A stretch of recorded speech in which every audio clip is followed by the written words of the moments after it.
கலைஞர் கருணாநிதி, அன்பழகன், துரைமுருகன், அப்படி ஒரு பெரிய மினிஸ்டர் குரூப் முதலமைச்சரோட உட்காந்துக்கிறாங்க. ஜெயகாந்தன் துரதிருஷ்டவசமா அந்த மேடையில பேச வேண்டியதாயிடுச்சு.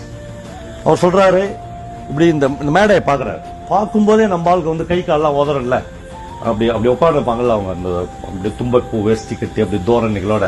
ஜெயகே சொல்றாரு, இந்த மேடையில் யாரை வணங்குவது என்று தெரியவில்லை, நான் வணங்க தகுந்த யாரும் இந்த மேடையில் இல்லை, நான் வணங்க தகுந்த யாரும் இந்த மேடையில் இல்லை, ஆனால் நான் வணக்கம் சொல்ல விரும்புகிறேன். அது எதற்கென்றால், ஒரு தமிழன் இன்னொரு தமிழனை ஒரு பொது இடத்தில் வைத்து வணங்க தவறிவிட்டான் என்கிற செய்தி வரலாற்றின் காதுகளுக்கு போய்விடக் கூடாதே என்பதற்காக இந்த மேடையை நான் வணங்குகிறேன் சொல்றார்.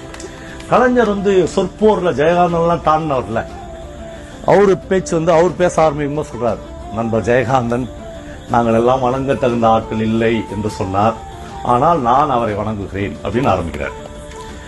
சொல்றார், அவர் ஒரு பெரிய எழுத்தாளர் என்பதற்காகவோ தமிழ் மொழியை ஒரு இன்ச் உயர்த்தி இருக்கிறார் என்பதற்காகலாம் இல்லை, எனக்கு வாக்களிக்க போகிற கோடான கோடி வாக்காளர் பெருமக்களில் ஜெயகாந்தனும் ஒருவர் என்பதற்காக என் வாக்காளரில் ஒருவராக ஜெயகாந்தனை நான் வழங்குகிறேன்.